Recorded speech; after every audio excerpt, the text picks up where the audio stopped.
మా పక్క తోట వాళ్ళు వేశారు పామాయిలు. అట్లానే దాన్ని ఆనుకొని అదంతా కొండంతా కోరువు తీశారు. ఏంటో అయ్యో తెల్లరాళ్ళు పడుతున్నాయి అని.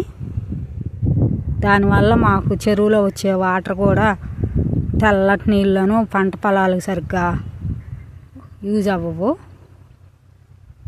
అట్లా అలా కనపడే పామాయిల్ మొక్కలు సైడ్ ఇటు పక్క మేము కూడా వేసుకోవాలి తీగ యువతల.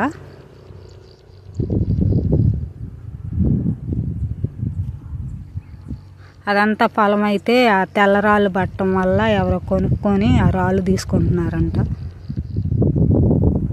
ఆ వాటరు పక్కనే వాగుంది మాకు. ఆ రాళ్ళ పక్కనే వాగు ఏరు వెళ్ళిద్ది. ఆ కోరు ఈ వాటర్ నీళ్ళన్నీ ఈ వాగులోకి వచ్చేస్తాయి. మాకు కోరు తీసినప్పుడల్లా వైటు ఆ పొడి నీళ్ళే వస్తాయి అంట. పంట పొలాలకు అంతగా మంచిది కాదు.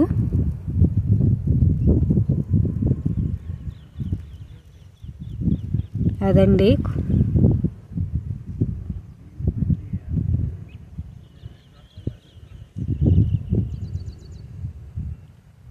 పక్కనే వాగు ఉండటం వల్ల ఆ వాగులో వాటరే మేము పొలాలకు పెట్టుకోవాలి. ఇటుపక్క పొలాలు కానీ ఇటు ఏటి యువతలు కానీ అవతల కానీ ఎవరైనా ఆ వాటరే పెట్టుకోవాలి. ఎన్నిసార్లు చెప్పినా వాళ్ళు కొనుక్కున్న వాళ్ళు తీస్తూనే ఉన్నారు. చూడండి దానిపైన కుక్కలైన్ కూడా ఉంది, కొండలాగుంది. అది ఒకళ్ళని చెబితే కాదండి, పొలాల వాళ్ళందరూ కలిపి పెట్టుకోవాలి.